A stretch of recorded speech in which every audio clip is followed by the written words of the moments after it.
All right. Did you know that the last time that we did the last one was December 7 last year? Oh, wow.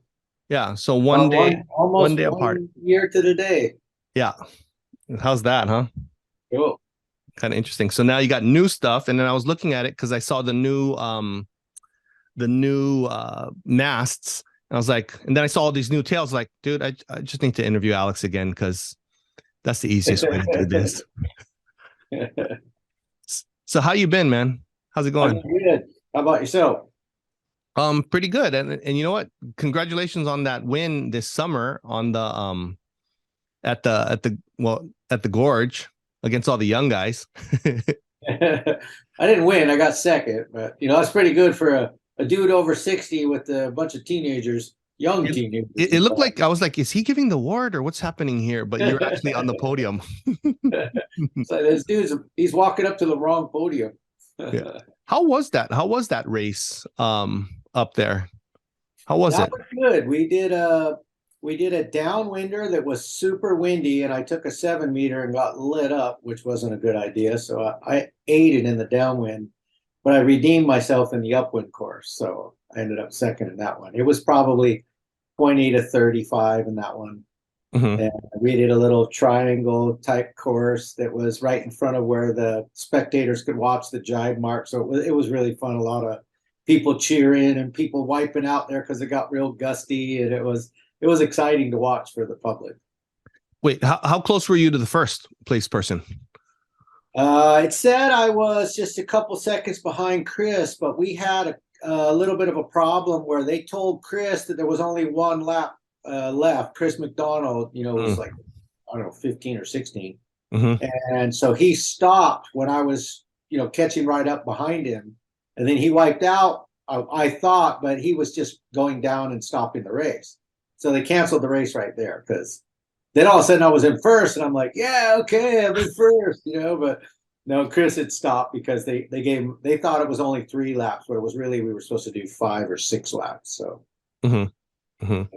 Wait, so how are you doing your time? Because you go to the gorge, you're here in Maui, and then you go to Florida. It's like on a schedule or there's a little bit of a schedule because we try to plan it around when we go to the gorge. We went to the gorge 3 times this past summer. That's the first time I've gone 3 different times. Usually I go once, sometimes twice this summer, but this time it was 3 times. So it was really nice. We set up a shop over there at the North Wave Sales shop that's right on the boardwalk there between the event side and the waterfront park. So it's like a perfect location. We got billboards up on their windows and stuff. It looks really cool. So that's why we were there 3 times this summer.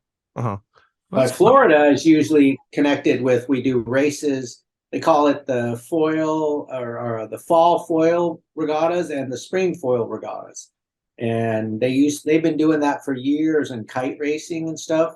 Mm-hmm. So they've always had this foil regatta there in Florida. It's right where I come from too. I still have a house there close to there. So it's like going back home. We hang out there for a few weeks and do those races too. So it's kind of is a schedule. It's a schedule of summertime we do the gorge. We usually try to be there during one of the races there, and then try to hit the Florida races also that are usually at the Skyway or Paso Grove Beach in St. Pete, Florida. What's the difference between the wind, like gorge wind, Maui wind, and Florida wind? The gorge wind is usually really strong, very, very gusty. You're riding on a river where you're going, against the current, which is, kind of unique. There's not many places like that. Then when you go to Florida, it's typically super light air. Puts Mm-hmm. a whole another definition of what light air and how you can ride in, really light conditions. And some days, when the cold fronts come through, it gets really windy and rough and in Florida, but most of the time it's lighter wind. In Maui, you've got all kinds of conditions. We can have it super light, or like what's happening right now, we've got a super strong high pressure, and yesterday gusted over 50. So we get all kinds of stuff here at Maui. So, what was your equipment yesterday in Maui?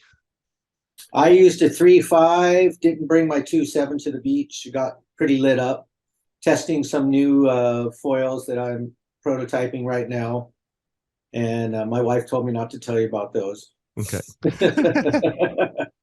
And But then yeah, what length mast are you using when it's real windy? yesterday I used 100 mast, and I had been riding a 80 and a 90 most of the time recently. So the 100 was a little bit hard for me to turn it Hmm. because I'm so used to shorter mast you can turn. It's a little bit more, you know, it'll be a more positive feedback. So it takes me a while to get used to the 100 again. But it was so windy and choppy yesterday, I figured, and big waves. It was, maybe 6 foot out at Ka'a, Oh, wow. so 6 foot Hawaiian. So it's way over, 15-foot faces on the set.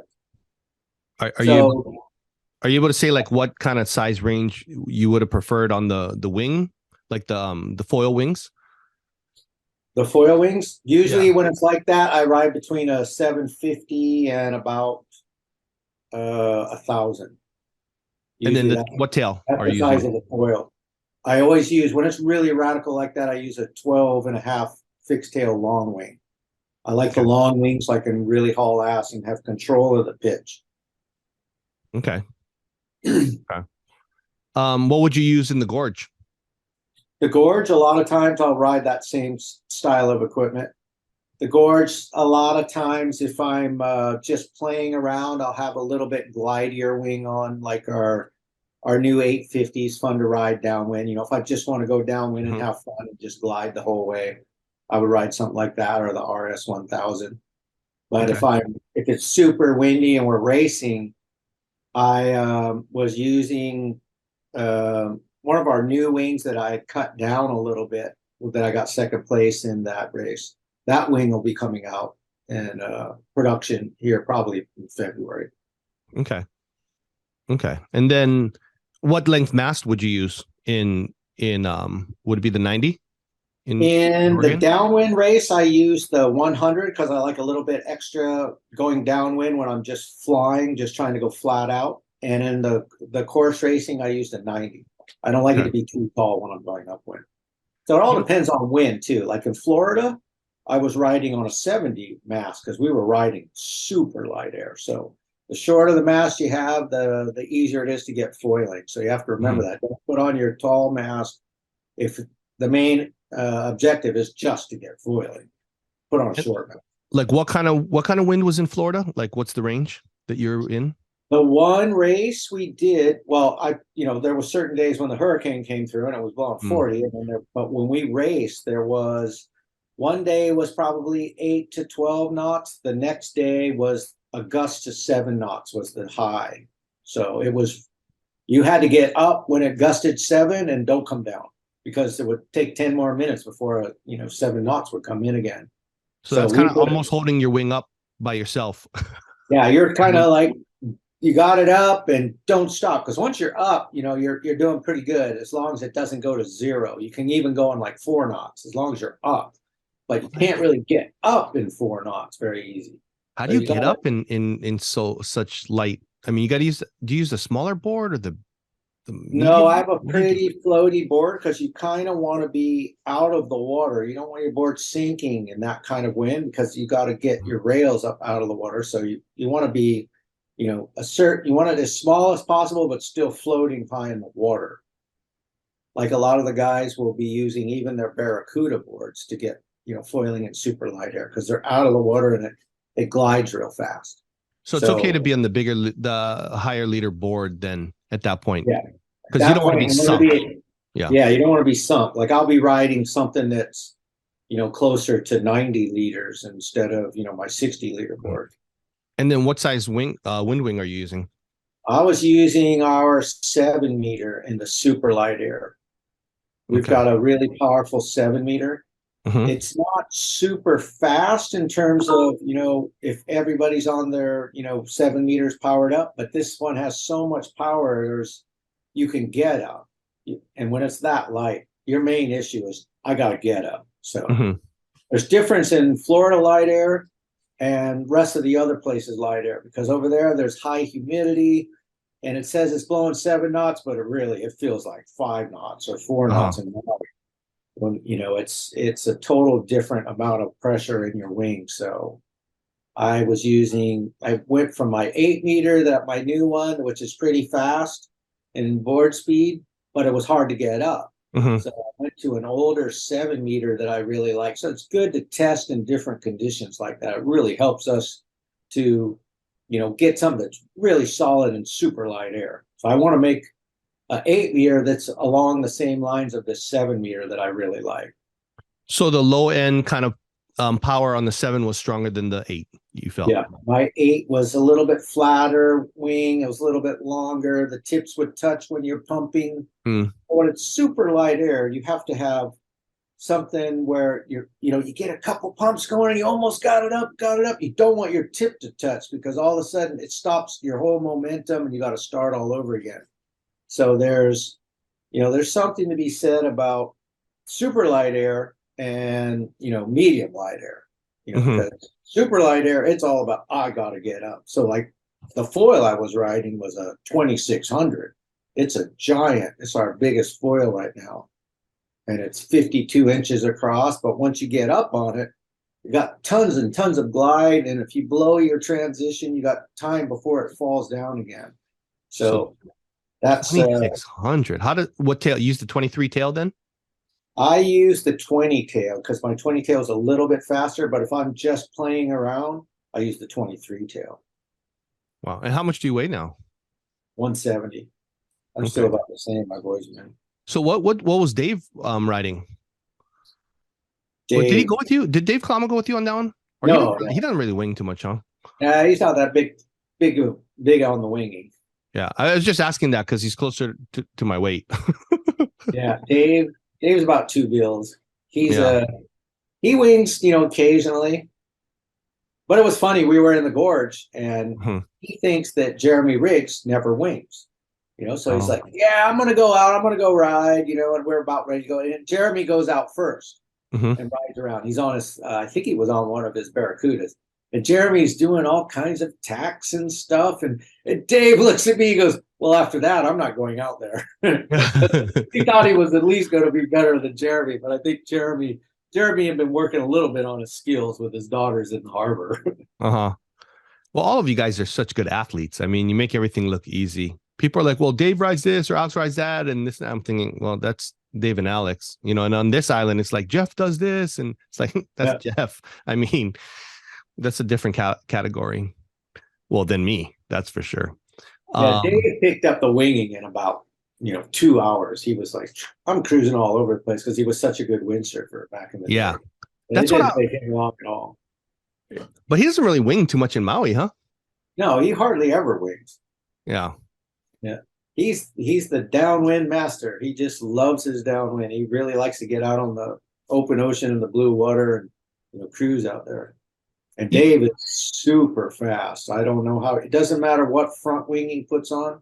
He's still faster than all of us. So what's the mindset on that though? Because like we're on Oahu over here, our normal run is this Hawaii Kai run. I don't know. Have you ever been on that Hawaii No, Kai? I never. It's like, I mean, we'll get maybe 20 something miles per hour for us is good. I mean, Right. it's kind of like right now, it's kind of a good day. If it's like 20 to even if it gets anywhere near 30, it's like, wow, this is amazing. So it's way weaker than what I've experienced out there in Maui.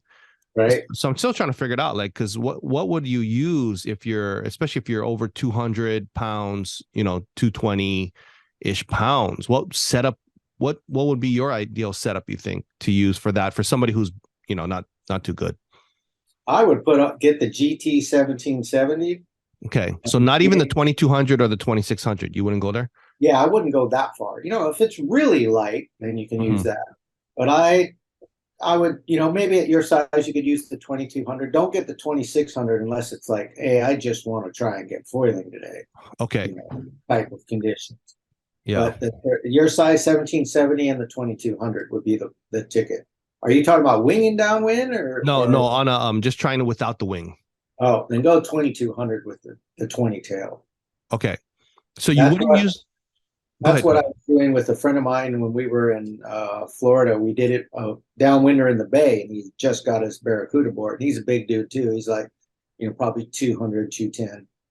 And Brent Duty got on his, and it was a 2200 with the 20 tail, and he got a couple times where even inside the bay, he was going for like 5 minutes. He was just super stoked because he'd never done that before. Wow. And you'd go with 70-inch mast, 70-centimeter mast? I gave him one of my 70-centimeter masts, the new one. And he was just like, oh my God, I thought I was going to overfoil all day long because he's used to riding, an 80 mast. Yeah. And I never overfoiled. So definitely makes a difference when you're trying to get up. Go with the shorter mast, like 70 or 75. Don't go above that when you're paddling downwind because it's just so much harder to get the rest of that friction out of the water. Yeah. Yeah. That's what I noticed. I mean, I think I told you the last time we talked, I had this brilliant idea to try the 2200 initially. I never even rode it before. And I went out. I basically just sat down after a while and paddled back. Took me hours to get back to, I was sitting out there going, fucking, that was an epic fail. Like I am not trying to paddle down. Yeah. Like I couldn't get, because I had the 36-inch mast. So like I couldn't, yeah, I couldn't get it out. I could get it going, and then I could, because I'm not that good at, the whole pumping around thing. So I was like, I just could not get that thing high enough to get going. Yeah, even in light wind winging, it's the same problem. It's like you got to get that whole thing up to the surface. So always go with the shorter mast when it, paddling or winging in super light air. Okay, and then Especially when you get one of those barracudas too. That makes it a lot easier. There's a lot of people over here who couldn't do it before on the regular boards we've been riding the last 5 years or whatever. Hard to kind of get it going fast enough to get up. You got to paddle real hard. The barracuda is getting some glide to help these people get up. Okay. What's your thought then on like 1770 versus like 2200 for non-winging downwind? Because there's another friend of mine, Nick Capule, who's just a great like foiler in general, and he was telling me that he needs the kind of the smaller wing because he needs speed when he's going versus just a really big wing to keep him up. But he's like way better. So I mean, for someone beginning, yeah, speed is I equate the speed that you need. It depends on how fast your water is. Okay, so like on a Maliko run, I can ride my 1770, but it's not as fast, doesn't keep up with those swells as easy. But when I'm in Kihei, the water's not moving as fast, or in the gorge, and I can kind of stay with it, a lot easier with the 1770. So faster wings have a big advantage in fast water, but they don't have a big advantage when the water's slower. So you have to, determine how fast is the swell leaving me all the time. Then you need a faster wing. So depends on, what does the water feel like? Like we're in the bay in Florida, the water's relatively slow, and, shallower water usually means slower water too. So, chops inside Kailua Bay, for instance, that would be slow water. You can get away with the bigger wing without having the guy smoke you on his super fast wing as much as he would fast water. So the reason I like the 1770, is that I can turn it. It's a little bit narrow or shorter wingspan than the 2200. So I use it in light air winging all the time. I just love that wing. Or I use it wave riding in smaller waves because I can pump it pretty good too. So that's for me. But at your size, you'd probably get, the 2200 would be about the equivalent. Yeah. I mean, that's what I was trying. I mean, I only did it that once and I was like, dude, forget it. It took me, I'm not joking, like 3 hours. I sat down, I was out there on my 6-foot board. I'm like, dude, this is 6-foot board. Those guys are on 8-foot boards now. They're all like 8 foot long and they're gliding in, they can paddle. You could see them even when we're out at Ka'a now. There's a huge influx to these guys paddling around on their prone boards, but they're on a barracuda. And when you get right next to them, like the other day, I was with Elliot. He's not a barracuda, but it looks sort of like a barracuda. Yeah. He's paddling with his hand paddles, and he's barely, even paddling. And he goes right by me while I'm on my stand-up. And I'm just, man, these guys are gliding, even paddling out. So you got to get that speed up. And they're all on 70-centimeter masts? Yeah. Typically? When they're doing downwind, they're on the 70. When they're riding in waves, they're usually on an 80, 75 or 80. So it's a huge disadvantage being on the longer mast without, like, if you're just trying to go downwind, like unpowered. Yeah. It's a huge disadvantage. If you're somebody who is really very good at getting up, like a Kai Lenny, for instance, he could get, or Finn and Jeffrey Spencer get up with no problem. Mm-hmm. And you can ride the longer mast. Mm-hmm. But most mortals, it's like, hey, the shorter mast, it makes it way easier to get up. Most of the guys over here do not go above 75 centimeters when they go downwind. Okay. Not winging. Winging, you can go with a big mast. Okay. What's the equivalent when it's 36-inch mast? Is that the 90 or is that the? That's the 90. That's the 90. The 30, Okay. The 36, a 90 is 35 and a half. The old Mhm. one was in inches, which was 36 and a half. So you lost an inch by going to metrics. So you find that 90 is better for winging, or would you still prefer like 80? No, I usually ride the 90 here at 90. Maui. Yeah, depends on, whether you have super shallow water. Like say I'm in Florida, I Mhm. hardly ever rode my 90 because it's Okay. shallow, it's light wind. I'm on a 70 or an 80 all the time there. I don't even think on the hurricane day whether I might have rode the 90 on the hurricane day, and at Fort Pierce when it was big waves, I rode the 90 there. Okay. I might have even rode the 100 there. It was pretty good sized waves. Yeah, I'm trying to figure out what I'm upgrading to. That's why size wise, you know what I mean? I If you're love that. winging, you can't go wrong with a 90 if you've got water. That's where you ought to go. Mhm. Okay. If you're trying to paddle downwind, get a 70. Yeah. Would you even go shorter than 70 if you had it, kind of thing? If you're really having problems, you could do that. Mhm. But most of the guys over here are fairly efficient.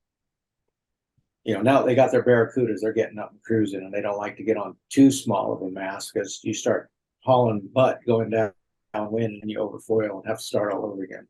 How many of those guys in the Barracudas are over 200 pounds? Let's see. My buddy Brent in Florida is. The Elliot is over 200, I think. Dave is over 200. He probably says he's not. Who else has those boards? There's not a whole lot of them. Okay. Yeah. Most of those guys that are really into that downwind stuff I swear, they're all under 170 pounds, 160 pounds. Yeah. They're even lighter than me, most of those guys. That's what I noticed too. I was like, all the guys doing downwind, they can pump like continuously forever anyways. And Yeah. two, they were all, like 170 pounds and lighter. Yeah. Yeah. I want to see like the 240-pound downwind guys. That's what I want to see, and then it's like, I've seen Alika, that's who I forgot. Alika can paddle downwind and get up. Alika Willis? He's prone. He's going prone. And Alika must weigh 240. Yeah. Yeah. Is he doing the Hawaii Kai run? Is that what he's doing? No, he's doing a Maliko run. Oh, Malik. Are you talking about Alika Willis or a different Alika up there? Alika. I'm not sure what Alika's last name is. Okay. He's called Alika. Really good winger. Uh-huh. He's good winger. He's a good prone guy. Now he's on his Kalama Barracudas, even trying to go downwind. So he does have some good days sometimes. He doesn't get up as easy as, the rest of us, but he's had some really good days. So they're doing the 8-foot Barracudas now, not the 6-something, not the 6. No, that was last year. That's old news to these guys. These guys are like Elliot's the other day he was on an 8.2 or an 8.6 or something. Oh wow. These guys have pretty long boards. Oh wow. I gotta catch up with Dave on that then. Okay. Yeah. Like for you, I would go with the 8.6. Dave, I want an 8.6. Uh-huh. I want to get up on the Hawaii Kai run. Yeah. Yeah. Oh. I got this new Apple Watch and it keeps talking to me for some reason. Yeah. My grandson's yelling in the background somewhere. I can't hear him. I can't hear him. What did you ask me? What was I going to ask you? Where do you finish your Hawaii Kai run at? Are you at Diamond Head or the Outrigger? Where'd you go? Outrigger. Yeah, Kaimana. Cool. So, I mean, it was, dude, I did it. So my friend was like, okay, I'm gonna drop you off at Kaiko's. I go, no, Hawaii Kai. He goes, you sure? I go, yep. I'm going to China Walls. And I was out there, I was like, how long does it take you to paddle out? I mean, because the wind was blowing me out, so it was easy. That part was not bad, right? And then I started going, and then it was like epic failure. Yeah. Yeah, you want to go out on days like today. Mm-hmm. Like today, you should go down there. Don't go on days that are marginal because it just leads to disappointment. We did this for many, many years. Okay. And I would get to the point where, okay, I'm not going unless it's a good day. Guys would be, let's go today. And I'm like, hey, it's gusty, it's raining. I'm not going. I'm not going to do that again. I've done this so many times that I don't like to spend 2 hours in the water just slogging, you know? Yeah. So at that point, then you just go winging? Yeah, just go winging or something else. I just don't want to, suffer. There's a lot of suffering in downwind paddling. And you got to get the right gear and go on the right days. Yeah. Yeah. I mean, on a side note, it burned a lot of calories, but oh my God. That was like a year ago. You're going real hard like 10 times and don't get up, and you're shot now. Now it's like, I don't have enough juice to get up anymore. And how far is it to what beach am I going to? I saw the text stream because that's before I had the watch. I saw the text message stream of my friends going, I don't know where he went. We don't see him. It's been hours. That's another thing. Always take like a bright orange or red jersey, yellow, something that the boys can see you from a long ways away.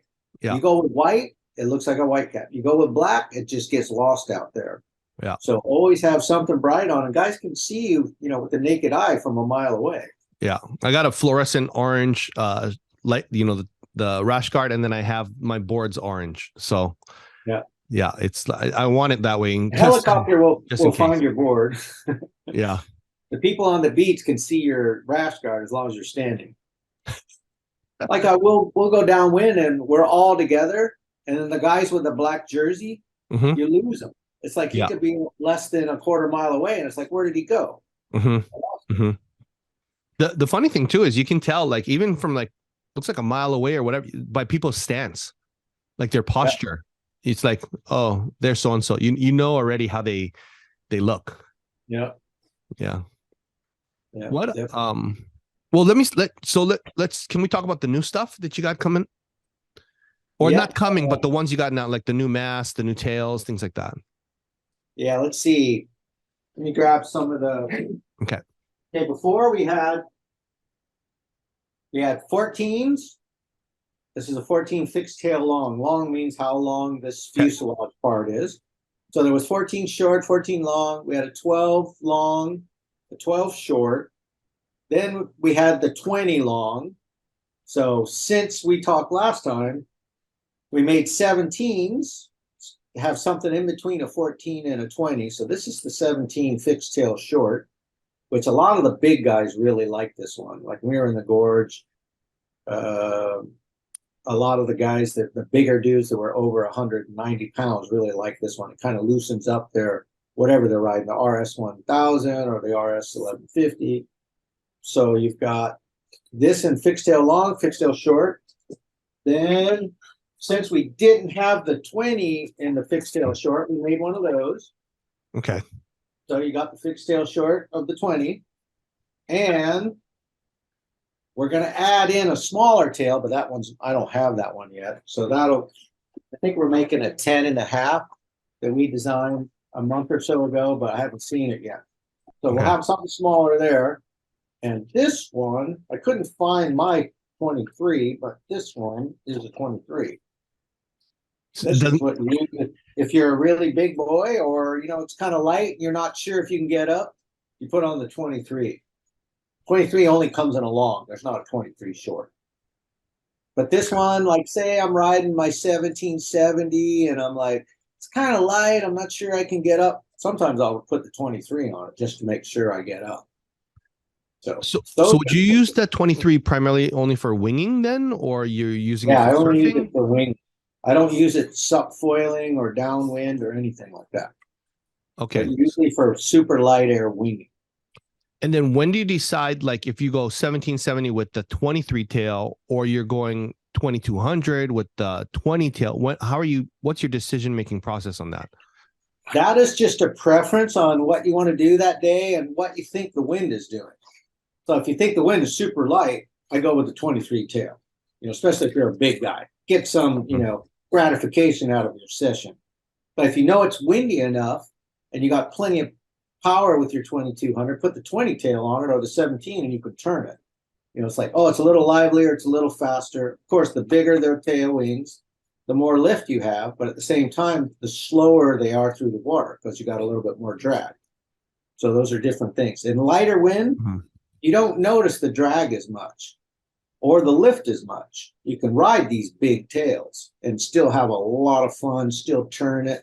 But when it gets windy, that's when you have problems getting too big a tail on. You'll feel way too much lift, or, oh, I can't turn this thing, it's uncontrollable. Okay. But in lighter air, you've got more control over big equipment. What are you considering lighter?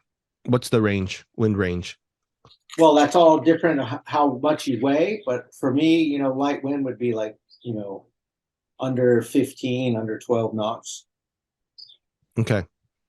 Not Florida light. When it's Florida light, then I'd start breaking out the big guns. I pull out my most powerful hand wing and my most, I start at a 1770 and go up from there in terms of foil size. Oh, I don't even go to fast wings. It's like, no, I want to get up.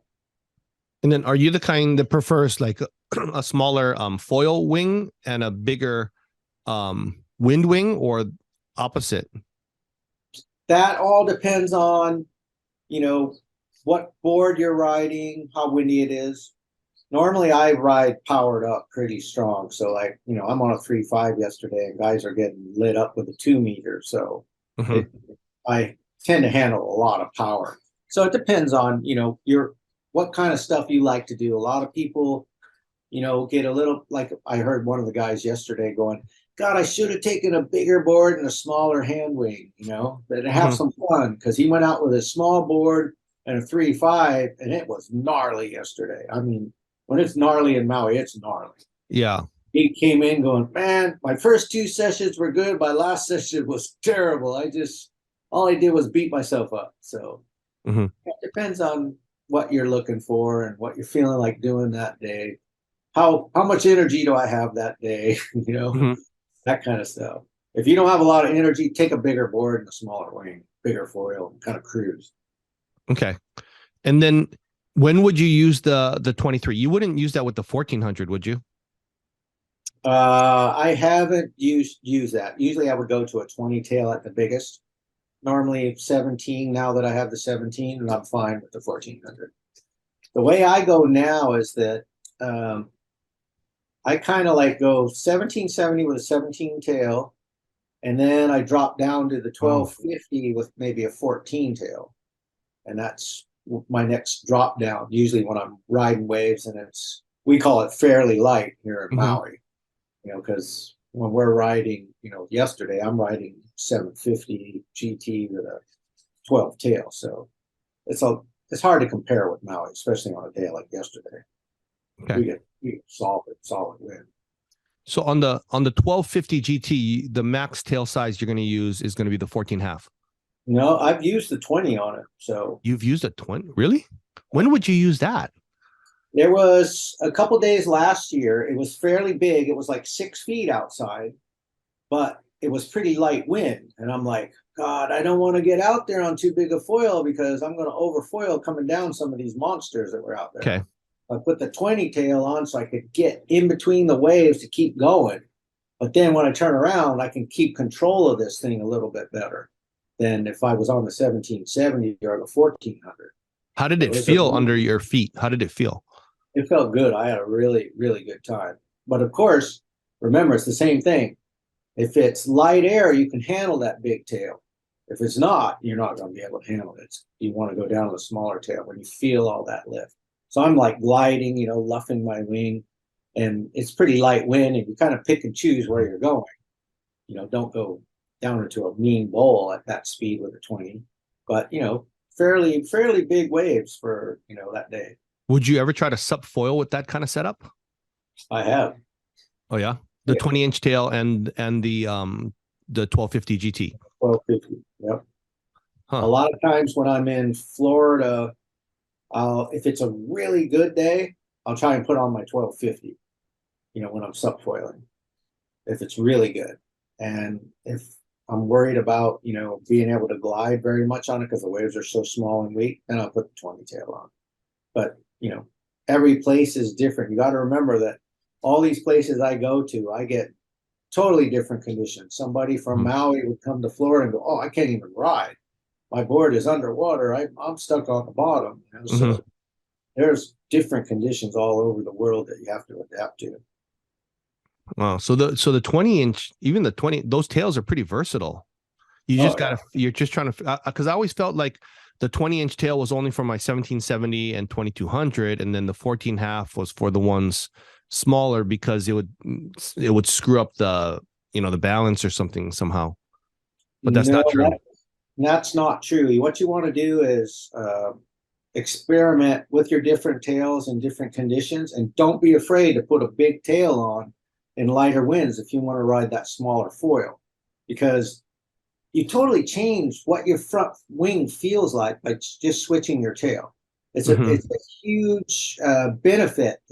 Hey, I don't have to buy a new front wing. I could just buy these, $200 tail wings and move it back and forth, and I get like, it feels like I'm on a total different foil. Especially as a big guy. Don't be afraid to ride the big tails when it's, lighter winds. You can ride that 1250 with a 20 and go, "Oh, that was really fun. I got some extra, I could use it in winds that I didn't think I'd be able to ride it in." Wow. Would you only do that if you, so like for my size, right now I'm about 220. Would you, but then if there was no waves really that you're riding out there, then would you still do the smaller, like 1250 and the 20-inch tail, or would you just use the bigger front wing because, you're not really, there's not really waves around you, just kind of going back and forth in the bay kind of thing? Yeah. If you're, worried about, hey, am I going to get foiling and stuff, I would just use the 1770 with the 17 or the 20 tail, because then you got more gratification and just cruising around. But if you're out there and you're racing somebody, then you might want the 1250 with the bigger tail, just so you're a little faster. So it depends on what you're doing. Normally, the bigger guy is going to have more fun with a 1770 or a 2200 just cruising around. And that 1770 is just, that thing's magic. So I've been riding that one a lot. Yeah. Just in general, because it's, you get the good lift, but you can still turn it. Yeah, exactly. And it's pretty fast. I use that in some of the races in Florida.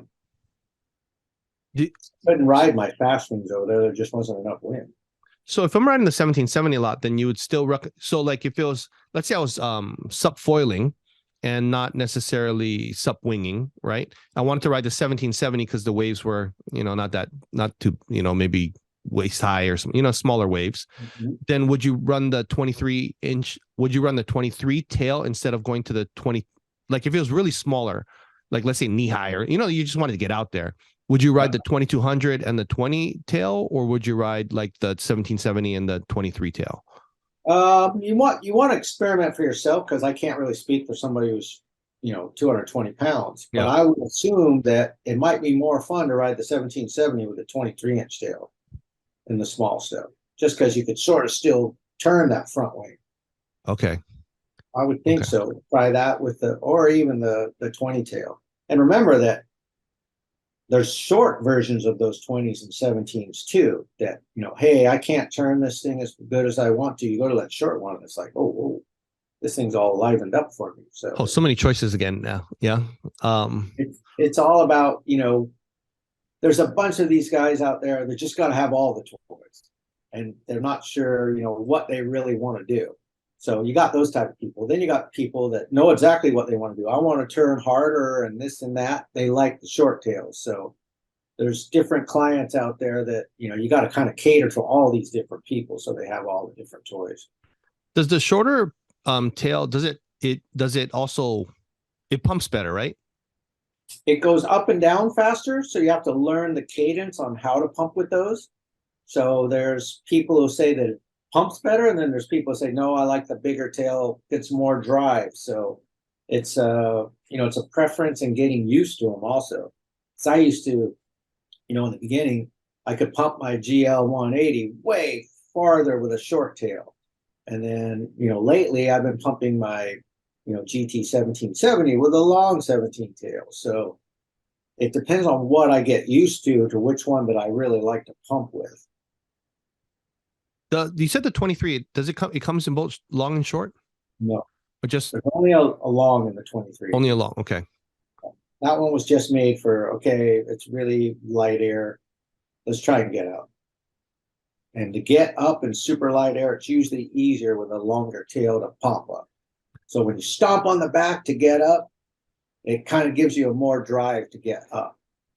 So, but on the 23-inch tail and the 2200, you would try that, like a heavier guy would try that going downwind without, like sup downwind.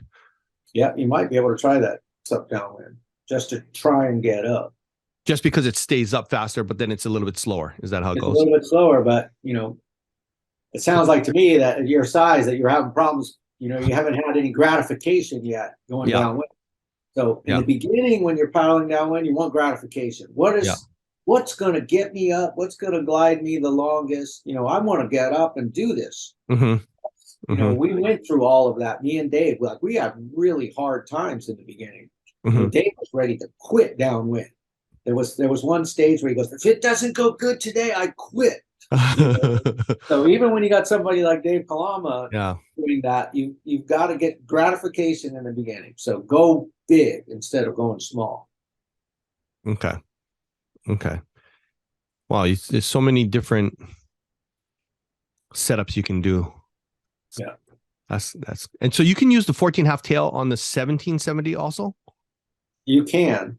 I would recommend having a little bit longer one, but some of the guys really like it like that. They can, like John Ackerman in Florida, who pumps off of these docks like crazy. He prefers having the 14 tail instead of the bigger tails when he's doing that. But he can pretty much ride everything. But if you get onto sorry, go ahead. I would say that when you start going super fast on the bigger wings, it's better to have a bigger tail wing, because the smaller tail wings will have a tendency to let the front wing drop because there's not enough lift in that tail, and then it'll start to drop. So that's one of the reasons why we have those bigger tails. If you start going really fast, it's better to have a bigger tail on at speed. If you're going to ride that 1770, you're just going back and forth, but it has a tendency to drop sometimes with the 14, and it's probably because you just don't have enough tail area back there. Okay. So a lot of it's kind of just preference. Yeah. Do you prefer turning? Do you prefer the lift? Do you, the glide? What is it? It's just preference. Yeah, I get all of these guys who prefer different things. Like our new 850. It's a super high aspect wing that glides for like nobody's business. It pumps great for the prone guys. They're like, oh my God, I can pump better than, my lift 120. I'm just all over the place, whatever. Then you got guys that just want to rip turns. And the 850 for me, it's hard for me to turn that thing like I can a GT or the new RS 1075. So it's, it's a preference. What do these guys like? Most of the guys that are, not up to that ripping hard gouging turns prefer the 850 because they're like, oh my God, I can glide forever, and go fast and, do all those things. So it's a preferential thing with all these different riders. Their weights come into play on, what they want to. You see any bigger, like guys over 200 riding that 850? Let's see who's over 200 on the 850. There's probably a couple guys in Australia, and over here we don't have a whole lot of 850s out right now because the first ones that came out, I wanted to redesign it so that I made the cone area a little bit stronger because I cracked a couple of them. You might have seen some of those crazy wing outs I do. And when I put on that super high aspect wing, I can force it to crack. That's how I test those things. I have better or worse luck cracking those things, doing wing outs than I do when I'm jumping. It puts more force on them. So I'm redesigning that one. So we pulled back a lot of the 850s, said, no, we're not selling anymore. We don't want any of these things coming back cracked. So there's not a ton of them out there. We're waiting for the new ones to come out in January. Okay. Okay. So back to the tails. And so tails 23 and 17 are the newer ones, and then a smaller one, a 12. Did you say 12? There's going to be a 10.5. Or 10 and a half. That'll probably be good for the smaller people and towing. Uh, A little bit yeah. smaller for when you're really flying. Okay. Are those in stock? Those are in stock, right? On your website. Not the 10.5. No, the 23 and 17s. Those are in stock. Those are all in stock. Okay. So you got the new 20 short, 17 long and short, and the 23. Those are the new ones. You finding that, so like for me, or what you finding more popular, the shorter or the longer in general? It's kind of up in the air. Depends. If you're a prone guy, I would say the shorts. Okay. If you're a winger, it's usually the longs. And if you're somewhere who's in between, who really likes to turn, who thinks he's, super shredder, he's got the long and the short, but he tends to ride the short more. And so, then the lighter guys probably 10 short, right? Because they're all the dudes on the prones. Yeah, the dudes on the prones really like for instance, the biggest seller right now is probably the RS 850 with the 14 short, 14 and a half short. That's what they really like to prone on. Mm-hmm.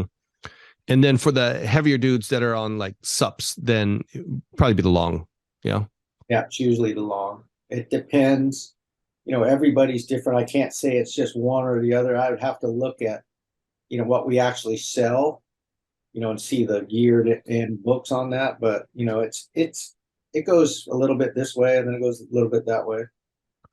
So that, that front wing, that 2600, that's bigger than the Maliko 280, isn't it? In terms of area, it is. Yeah. In terms of width, way bigger. It looks like the board behind you then, kind of. Yeah, it's 52 inches. That's it's over 4 feet. That's 4'4". It's a big boy. So who have you seen like loving that thing, right? Like riding it often? Who do you see? In Maui, I don't see anybody riding it. Okay. In Florida, there's a few people riding it already because I just went over there and introduced it. Mm-hmm. And if you're in a light air, situation where you're on the beach, this is what happens in Florida. We're on the beach and we're like, can we get foiling today? That's the question. Mm-hmm. It's not like, hey, it's good out there, we're going to ride this and that. The question is usually, can you get up? And then that's when everybody breaks out that one. Break out that 2600. So it's like 2600, the 23-inch tail, floaty board, a 70 centimeter mast, and like 8 meter wing, kind of. Right. Exactly. And then it's like six knots and lower. You're just going still. Yeah, if you get 6 knots, you can get up. That's or 7 knots to get up, and then you can go through pretty big holes. Those days are so deceiving because you watch out and you're like, oh, look at those guys, they're out there. They're out there. Yeah. And then you rig up and you're like, I am not going anywhere. Well, it was like the race we did in Florida. The second day, only 4 of us went out on the race course. I think maybe there was a 5th guy during one of the races who got up. And, there's, 15 people at the race, but only 4 are even going to want to go out there because the other guys are like, no, I got nothing that can get up in that. So plus 2 of the guys that I was racing with on that day were under 95 pounds.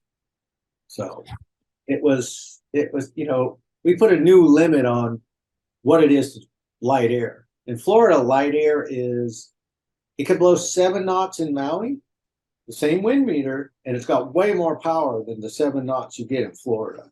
Mm-hmm. It's funny how you can go to different places. 7 knots is not 7 knots. It depends on the air density. And when it's real high humidity and it's hot out, there's no power in it. High humidity and high heat leads to less dense air. So in Maui, it's hard for me to mimic that. It's like I get 7 knots, I get up, no problem. I'm cruising around. Yep. There, it's like, oh man, can I get up? Oh no, you're puffing like crazy. You finally get up and go, okay. Now you're panting and you're wheezing and you're like, I don't want to go down. Yeah. Yeah. Wow. That's what, like, you thought the 2600, no way I'm ever going to ride that. The Uh-huh. second day, I'm like, oh my God, where's my 2600? I got it. I got to put it on today. You Hmm. know, like the day before, John Ackerman, who doesn't even wing race, he was out there and he won one of the races on the 2600. It got thrown out later because of lack of wind, Hmm. but John ended up winning the race. So that's why the next day I'm like, okay, I'm putting on the 2600 because John got around the course and I couldn't. Wow. Was that on the new mast also? That's on the new Mast. Okay.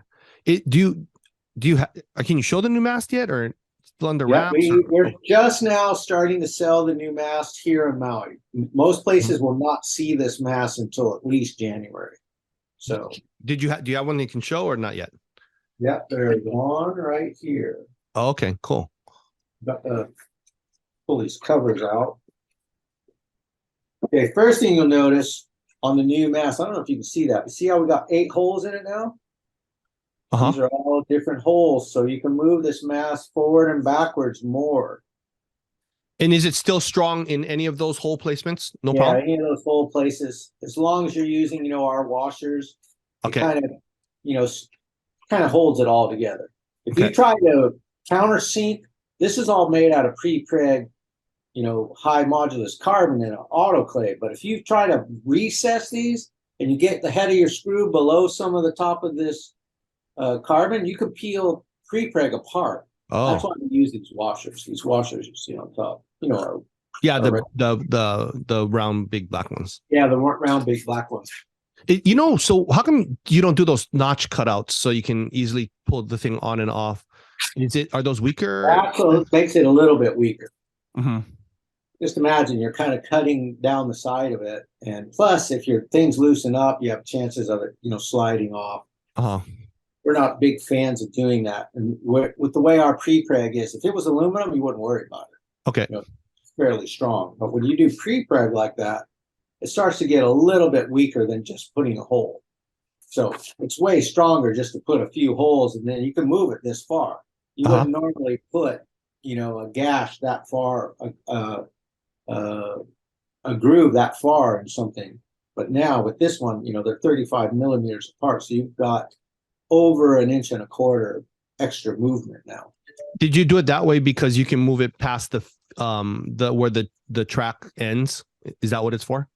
Yep, you can move it past where the track ends because now with our new maps, you'll see this.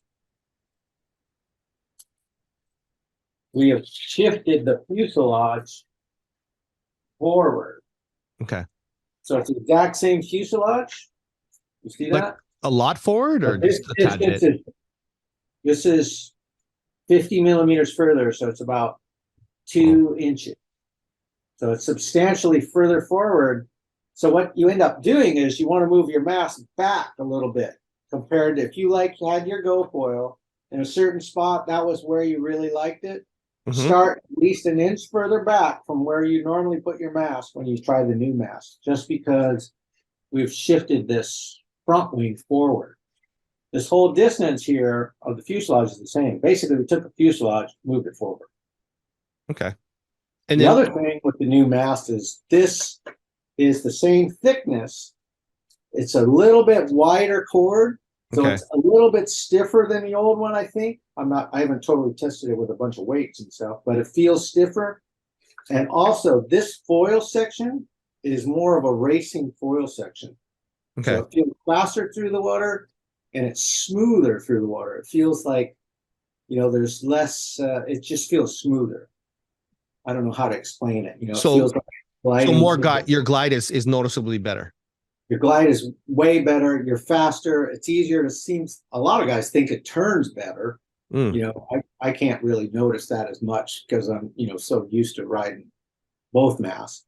But it's smoother through the water. There's less, if there's any kind of vibration or anything, everything would be a little bit smoother, faster. And since we shifted this fuselage forward, I experimented earlier on with longer cones on some of my wings to see what my glide would be on the longer cones. And it was much better in terms of what this does is when you pump, you're not so much just pumping to stay up, like, you know, some people are just pumping and they stay up. This feels Yeah. like you're driving forward with each pump. So you're getting Okay. more out of your pumping, not just to stay pumping. It's more like, hey, I'm going faster pumping. I'm going forward. So it turned out, you know, with all of our R&D that, you know, it actually worked out really well. And instead of changing our wings to have longer cones, let's change the mast, and at the same time, let's put a racing profile on it to make, you know, see how it works. And it's like everybody who rides this is like, oh my God, it's a game changer. You know, normally people are blowing smoke up your skirt when they, you know, tell you, oh yeah, the new mast is this and that. But ask somebody who's tried one of these and you'll see that, oh yeah. Well, I was looking at the forum threads, and there was like some talk about, oh, you know, Alex moved the fuselage forward. These other guys are moving it back. How does this work or something? And it's like, it's funny. I talked to one of these guys in Florida that I had let demo my equipment when I was in Fort Pierce. He's an old time friend. This guy, Dwight Fisher. Like, he had been riding one of the other foil brands. And he goes, yeah, they're trying to move the mast back and the fuselage shorter to try and get it to turn better. And he goes, I jumped on your stuff and I don't have to learn anything. It's just, it's intuitive. It does its thing. And it's, you know, a lot of companies don't have wings that turn like ours. They're trying to make them turn by putting shorter and shorter fuselages on them. And they're, you know, we've got extensive, you know, research and stuff going into making all these wings to turn and do all of these things where they already turn fantastic. So we don't have to do, you know, little gimmicks to make it, try and make it turn better, which a lot of times that'll make them more unstable. So a lot of stuff is, you know, stable. It's easy to ride. It's easy to put together. It's only got a couple screws. They're strong. It's just like, hey, it's just, you know, top of the line brainless stuff. So all the GTs and RSs and the tails, they all fit seamlessly with the new mast. It's pretty. Yeah, it's all the same sizing on these. So does that mean that, like, so for somebody who cannot, well, I'm talking about somebody, me, that doesn't pump very well, like after I'm off the wave, it's always like, I kind of move up and down a bit, but it's like, God damn, it feels like I'm doing just like burpees or something. And then I'm like doing nothing. And then I just come down. Something like this would help me a lot. That's exactly what this mast feels like. It feels like instead of going up and down so much, I'm driving forward and getting more out of my pumping. Dang. And then help on your transitions too. You got a little bit more, and that equates to more time on transitions, like when you're winging. It's like, hey, I can pump this a little bit more. I got a little bit more glide out of this mast. So I got a little bit more time while I'm fumbling around trying to get to my other handles. So basically it stays in the air longer. Yeah, stays in the air longer. Huh. That's I mean, a big huge chunk is because the fuselage moved forward, or is it also because the new design on the mast portion of it? The foil section probably has a lot to do with that, but a lot of it has to do with shifting the fuselage forward. Like the other companies would like to do that, but their wings just, you know, they're a little bit unstable to start with, and they, you know, they're trying to make it turn better and all kinds of stuff. So they can't do that kind of, you know, technology with it still feeling good. Ours, we moved it forward and it was like, I'll give it to Dave and Tomo this summer. And Dave and Tomo are like, I'm not riding the old mast anymore. But if you're a regular person, you wouldn't notice. Like the older mast is going to be cheaper than the newer mast. So if you're, you know, a regular rider and you want to get into the sport, you got a bargain of getting the older mast, which is still a fantastic product. Yeah. And don't worry about that. But if you're one of those guys who's like, I'm getting really good at this and I can feel all these different nuances, you get the new mast and you go, oh man. Well, it's such a huge difference because, you know, like, I mean, the areas that I go, there's typically the prone guys that are in the inside, right? They'll catch the inside brake and then they'll get their momentum going, they'll pump around, and then they can go to the outside and catch whatever the heck they want, and they like a little merry-go-round looking thing, where I can't do that. I just got to sit on the outside. So if I could get anywhere close to that, I mean, that's like game changer. That's a whole different animal. Like, you know what I mean? That's going to be something, right? You have all the bigger dudes pumping around, because that's what I always want to watch.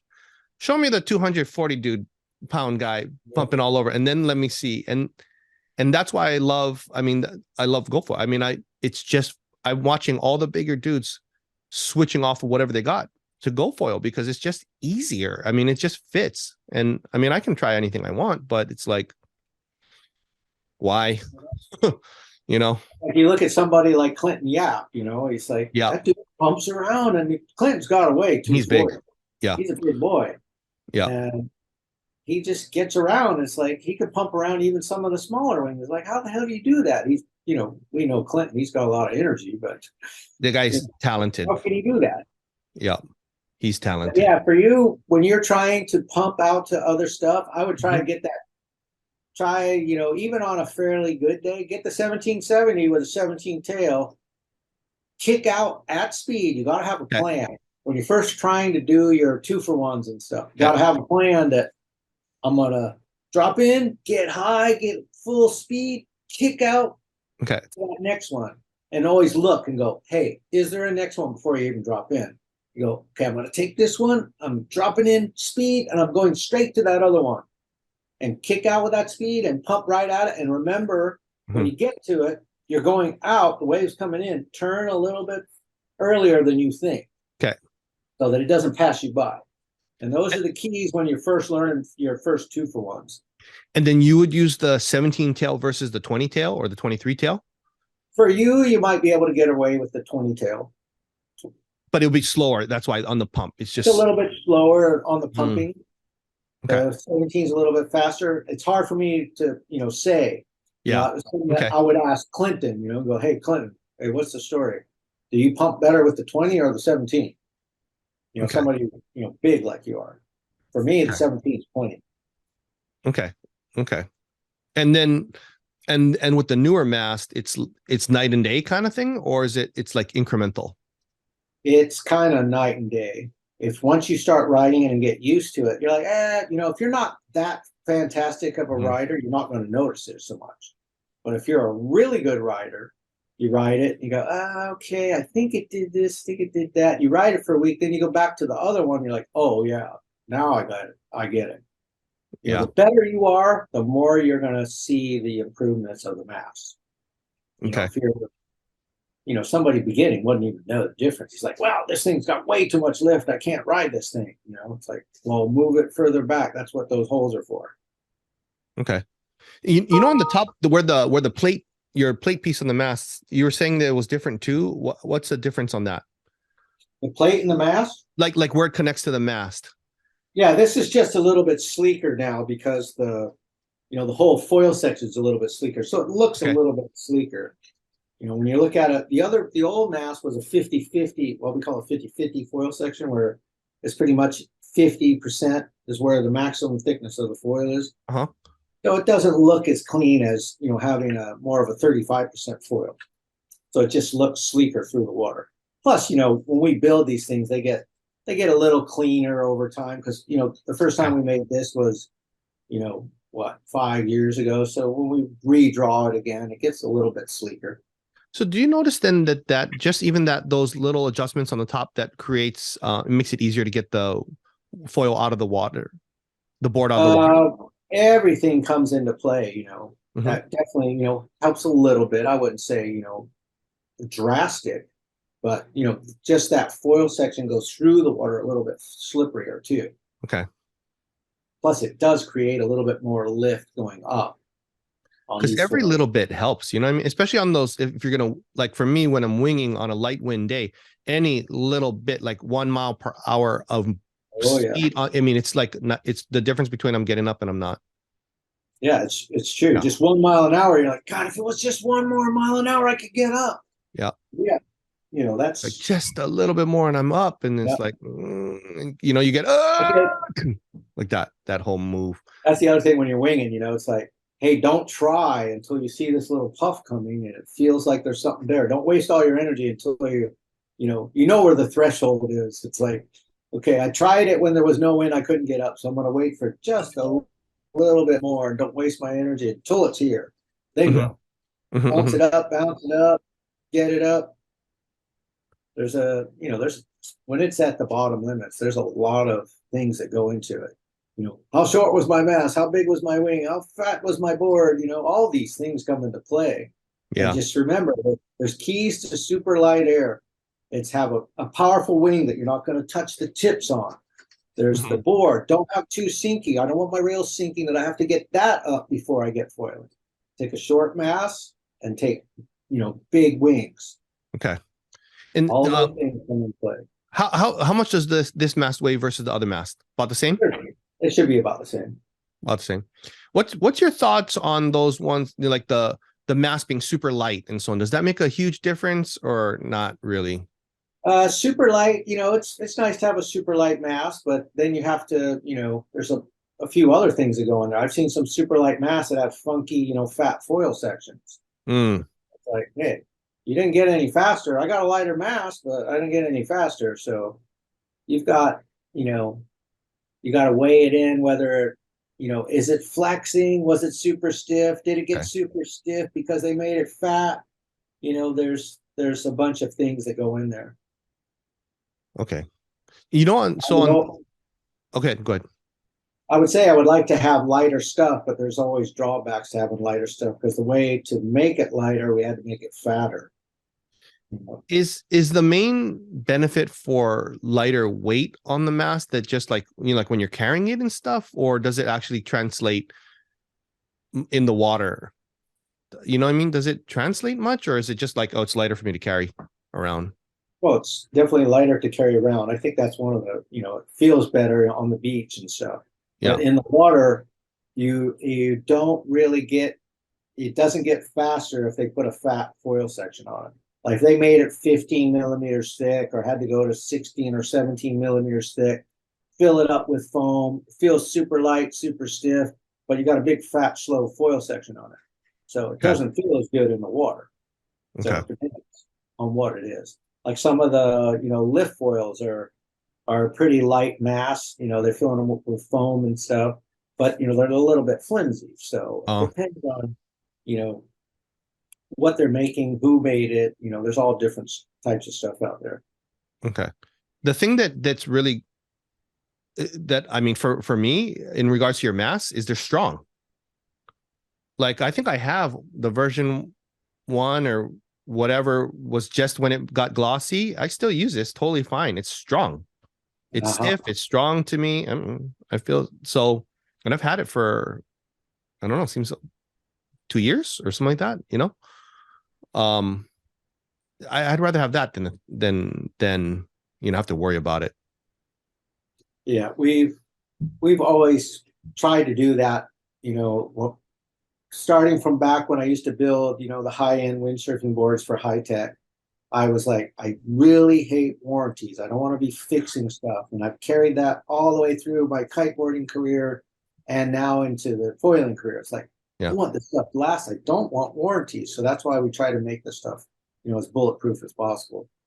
yeah, yeah. I mean, this stuff is when you feel it, it almost feels metal. You know, like well, this thing feels like metal. It's so strong. But I I've don't know. had a lot of people over the years too inside the company going, hey, you got to build this so this thing breaks, you know, because we got to resell it. I got guys in the retail market going, hey, you got to make this so it breaks so that the guy has to come back and buy it. It's like, hey, when they buy a Cabrina kite, the thing's worthless in 2 years. They got to come buy another one. Your damn GoFoil mask. I've got guys who've got a mask that's 6 years old and I Yeah, can't sell them a new one because they're still riding it. I'm It's still like, riding the version one mast. I have a version one that I use for winging because I you know different set and it's shorter and I still use it. It's still totally fine. yeah.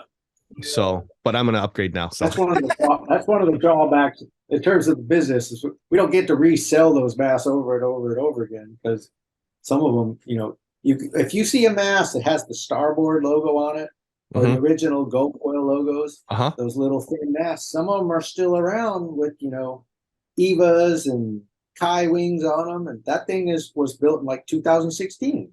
Yeah. Yeah. I mean, there's something to be said about quality though, because I mean, like my washing machine, seriously. I almost always get I get the lows. This is side subject, but like the extended warranty, and they always replace it. Yeah. Like it always hits the certain amount, and then like at 2 years in or whatever, it's always like here's the prorated your money back. Yeah. The last 3 washers. Yeah. So Worse it's than nice to that, have things something like that the works. refrigerator. Yeah. Refrigerators drive me crazy. Yeah. And that's why like, your stuff is it's not the most flashiest looking stuff. It just works. And that's all I need, Well, at least for me. It Yeah. was like the old F2 motto was fun and functions. Fun and function, man. And I don't want it to fall apart. So what else did you want to talk about? Did I miss anything or did we miss anything? Did you want to see what the 850 and the I want to this see is? everything. Yeah, show me. Let's see everything. I didn't bring some of the newer stuff, but you won't see that for a while. And Carla Okay. will kill me if I show you the new stuff. Yeah. Don't do anything that's gonna be, expose you and get you in trouble at home. You don't want her grounding you from your water time. Yeah, I get in trouble for that all the time. I answer somebody's question on an email, and it's like, "You said what to who? Da, da, da, da, da, da. The dealers are going to get all over me." And I just kind of sidetrack that and go to the beach. Okay, I'm out. Yeah. But anyway, this is the RS 1075. This one has a little bit bigger cord than our newer HA 850. Which we might change the name of the 850 to HA. I'll that one out so you can see. Plus, you can see all of our new wings have the names on them, and it makes it easier. Are those matte finish, or are those the glossy finish? These are all going to be matte finish from now on. Okay. Because people, we have some people who think that the glossy finish makes it look like plastic or whatever, and it's like, do you know how long it takes to make something shiny like that? Yeah. It goes through the factory. If there's a flaw in it, you can see it when it's glossy. It's like having a car. You see a dent on the glossy stuff. If it was matte finish like this, you wouldn't see it. So anyway, everybody's going to matte. Okay. And we're putting the logos on the bottom. The matte finish, it's hard to see any kind of imperfections on all these other guys' foils. That's one of the reasons why, put stripes all over it in a matte finish. You can't see if there was an imperfection on it. I guarantee you, if I sand that thing and put a glossy coat on it, you'll see, oh, wait a minute, what's that? What's that? I've done it with too. It's like, oh, what's that? So that's one of the reasons why they were putting all that matte on there. We're just trying to be the same as everybody else so that we don't get that, oh, the shiny looks like plastic. Like, they're like, what is that? Is that carbon fiber or what? But anyway, this is the high aspect 850. This is what everybody's raving about. The prone guys are pumping all over the place with this thing. And if you're going winging downwind and it's a good day, you can glide forever on this thing. Okay. That's what it's good for. This is a gliding pumping wing. This one, on the other hand, is still very fast. These are both thin, by the way. They're super thin. They got a lot of carbon in them to keep them stiff. Because once you go thin, you can't put the same amount of ratio as foam that we do on our other bigger wings. So we had to load it up with a lot more carbon. That's why you'll feel, per size, they feel heavier than our other wings. Does that make a difference if the wing is heavier or not? Not really. If you're in stronger winds, heavy, sometimes it helps you to keep the thing down in the water.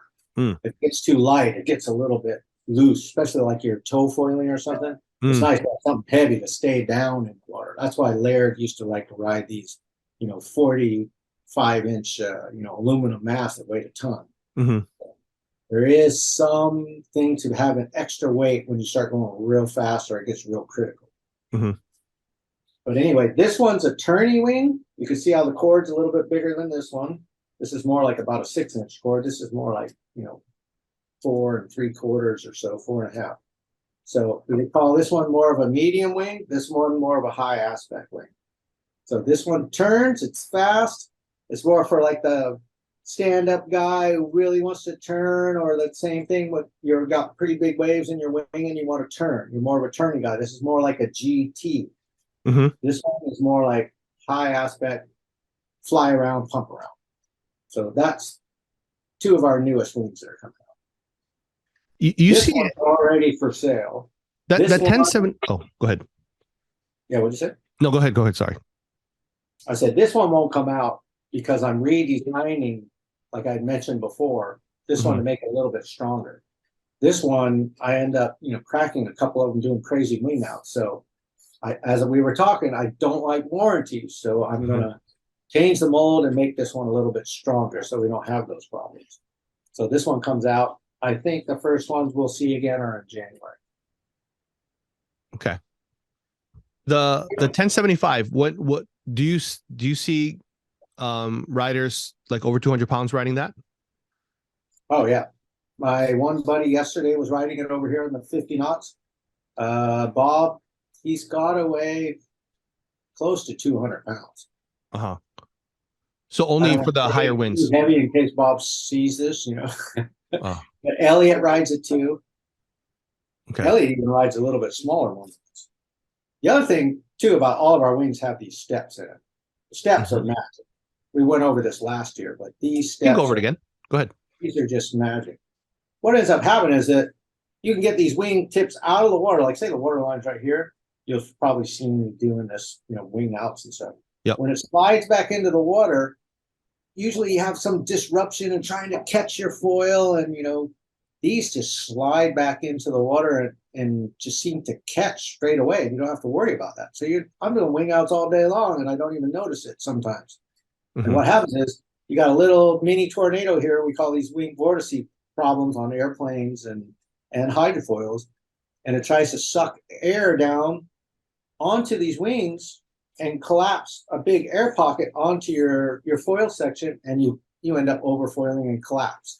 Everybody does it. When you get too close to the water surface, that's what happened. This lets you get closer to the water surface without that happening. And the reason it does that is because this is disrupting the water flow to come across, or the airflow to get across your foil section. So it comes in and it's like disturbing all that, and it can't just drop down, go across it, boom. It just disrupts all that. So you got much more time to, catch anything, or it actually, kicks that wing vortices away and you don't have a problem. If you don't have steps, you don't know the difference. What happens is you're going through turbulent water, like say a white water, broken funny, and you're going through it. These will have better pitch control. It kind of handles all that turbulence way better because it's, affecting that wing vortice problem. So without steps, it's just so much easier to ride with steps. I like them. They definitely make a big difference from when I'm feeling it. Yeah. And even more than the winglets. Better than the winglets. Winglets work great. It worked really good. Then I put the steps on it and I'm like, God, this is like winglets on steroids. It's like even that much better. Yeah. Plus you don't have to worry about cutting yourself, on the winglets. That's true. I used to cut my wing all the time. Every time I touched one of those winglets, I'm like, oh man. But it's funny. This was I don't know. I probably told you that story last year, but this was from we were all into this kite foiling racing stuff, and then I don't know if it was 2012 or 14 or whatever it was. Sword Ta'aroa guys made some wings with a little step in it like this. Not big like what I do now. It was a little more subtle. It was all in G10. They do they cut it out of G10. And Max Notier was world champion at the time, was riding this thing, and he'd get these winglets wing tips out of the water. And it was a big deal back then that, hey, he doesn't overfoil. Look at it. It's magic. Well, with the wing racing community, we were always making another faster foil the next month, and the next month was something that thing's old news. Don't even worry about it anymore. And we totally forgot about it. And for the last 5 years, I've been talking to my brother-in-law, who we designed the wings together on the CAD files. And I was telling him, hey, we should try that thing again, because I had mentioned it to him about 3 years ago. Hey, there was this wing that, had a step in it. We should try it. And then finally, I take my chop saw out, cut one of my wings all the way up to the tip, bend it, glass it, sand it, go try it. And I'm like, oh my God, why didn't I try this like 5 years ago? That's how good it was. It was just like, and I'm doing a crude, fix-it job in my shop. So it was a long story behind it, but it's back again. Well, I mean, that's been the thing. I think I don't know. To me, when I look at stuff, you are like underappreciated in this industry because you're the guy who basically brought this to fruition for guys like myself. So, stories like that, it's cool, but you're kind of understated if you ask me. That's Yeah. where all the stuff comes from. Me thinking up some crazy idea. You go. I've got extensive background with tools over the years. From You can tell. I building. mean, your stuff is I you just go got up there these and build it. innovations. Yeah, you're like an engineer. Everything. It's awesome. Plus, you're like, you're competing with the kids. You're still out there testing everything, pushing it to the limit. You're the one who knows who's pushing your stuff to the limit. So, I mean, that gives me confidence. That's for sure. Yeah, we do this. I do the same thing with the boards, and I do the same thing with the wings. It's like I've got a bunch of different jobs all going at once. Yeah. So I'm did the you main guy testing all that stuff. did you got any new boards or new wind wings or anything or any New other new stuff? boards that will be coming out. I'm going to make two different models more towards wake surfing, which will be Okay. like a 4.4. They're like 2.25 inches thick, and then one that's 3.11.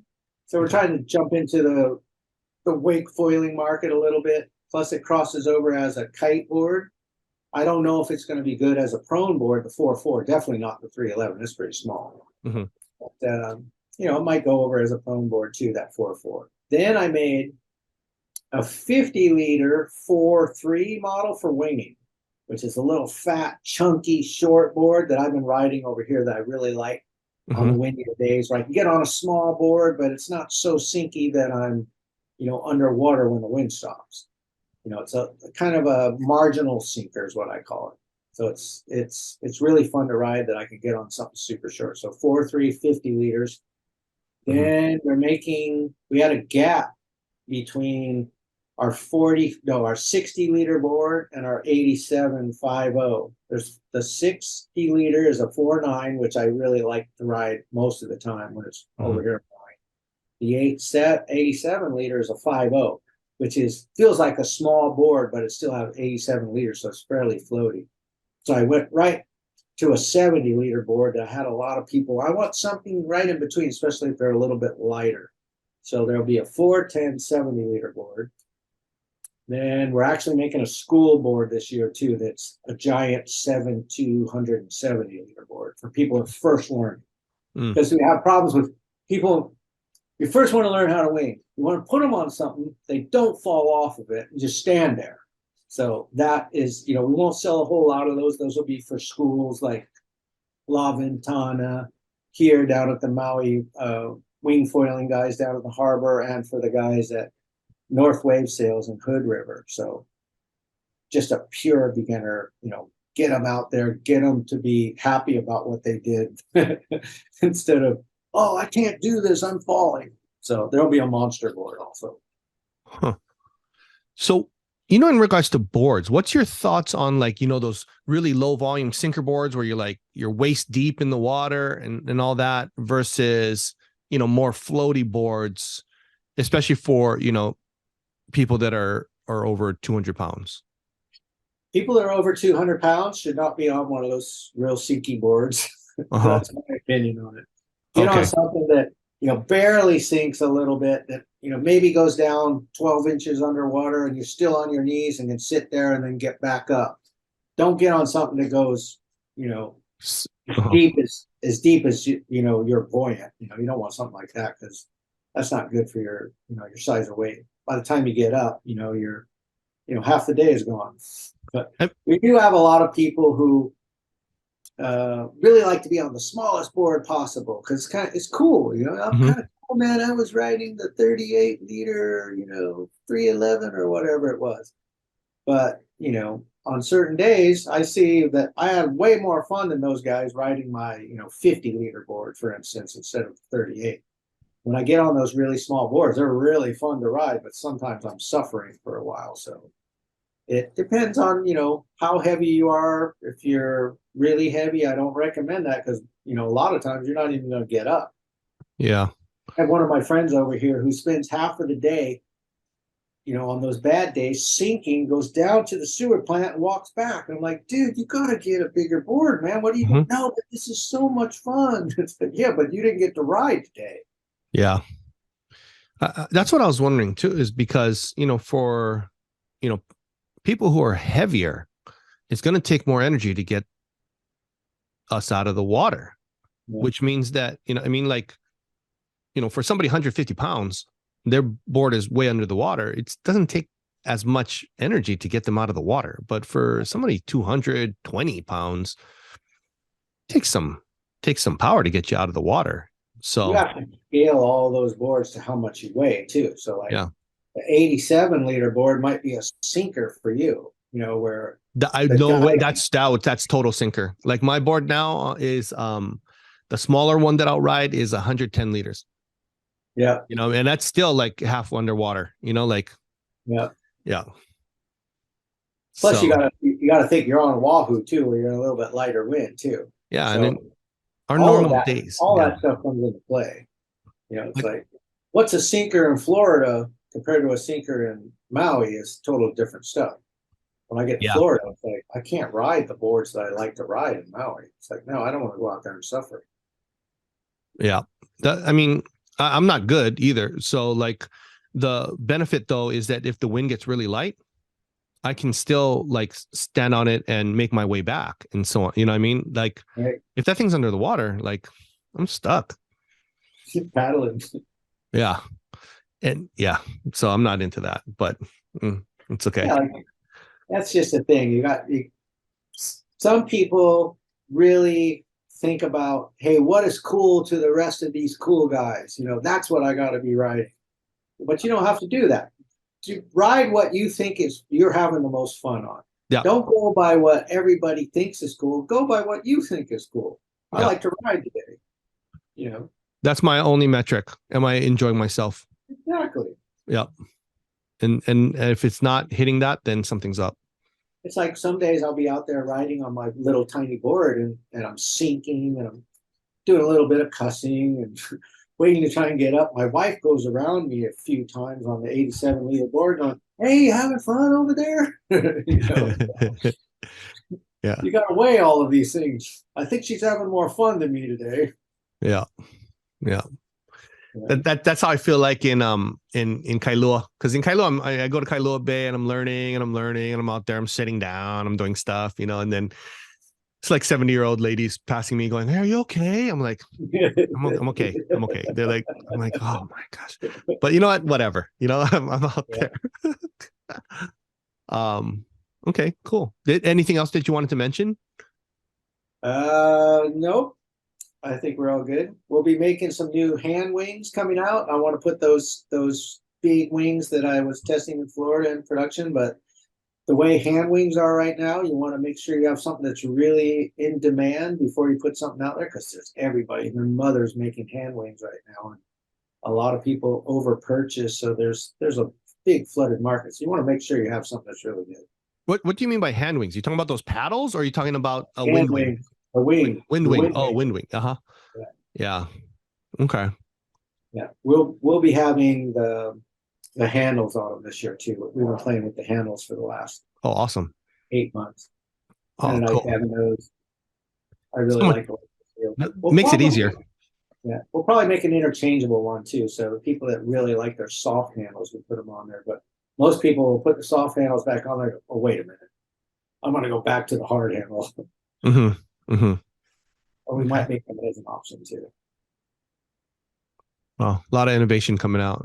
Well, it's what cool. do you think I should do with the boards? Because the boards, you're like, I got to order a whole bunch of another container of the boards now, and I'm like, should I order the carbon boards so that they are lighter, but they're going to be more expensive, or stay with the glass boards to where they're more price friendly? It's like, where is the public? It's almost like everybody wants something Gucci, so they don't worry about paying the extra money. And I was thinking, I'm leaning towards, maybe I should just get carbon and get it as light as possible.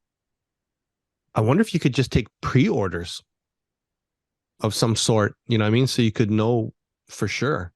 Yeah, I don't really like playing that game, because you never know what I'm going to get my boards. Or I mean, I guess you could, the other thing too is you could run a survey kind of thing. I mean, my feel for it is like all the people that I typically talk to like the lighter, more performance-y stuff. So, but I don't know if that's the general market.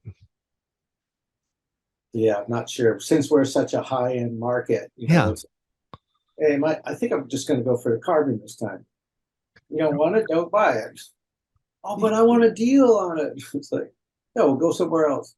I mean, the thing on it is like, you know, sports like this, like triathlons, kiting, golf. I mean, people just pay for their equipment. If something increases their performance, they buy it. I mean, that's just what I noticed. So it's way easier to buy your performance than to actually. I know that's how it is for me. It's going to be way easier for me to upgrade my masts than to improve my actual skill level of where I'm at. Which, you know, I'm sure people will be listening. I'm like, oh, you should, but you know what? Nah. I want the easier route. So, yeah, that's my thoughts on that, at least. Okay, might be going carbon. Might cost an extra $100, but it feels better. A little bit lighter. I mean, it's all. I mean, at that price already, don't you want the better performance? You know what I mean? I always do. Like when I make my boards, it's like, geez, I got carbon Negro super light stuff. Yeah, you want the better performance, and yeah, I think that's, to me, I like that better. Especially because nothing in this industry is cheap, so a little bit more. Like some of the price of some of these foils is just outrageous. It's like, oh my god. Yeah, nothing. This is expensive. So I mean, still selling that stuff. Yeah, it's like, didn't they get the memo that stuff is like outdated and it's not good anymore? I mean, and stuff is expensive. I mean, it's just or it's pricey. That's the industry, and you know, a little bit incremental. I don't know if it's going to be better. To me, I personally would prefer that, but I don't know how the mass market thinks about it. Yeah. Okay. Well, thanks a lot, Alex. I mean, 1 year. We got to do this more often. It's like 1 year to the date. I appreciate all of your help. You're the best, man. Sure. Maybe come back when I have authority to be able to mention the new stuff in April. Yeah, we'll do that. We'll definitely do that for sure. Thanks for watching. Please subscribe.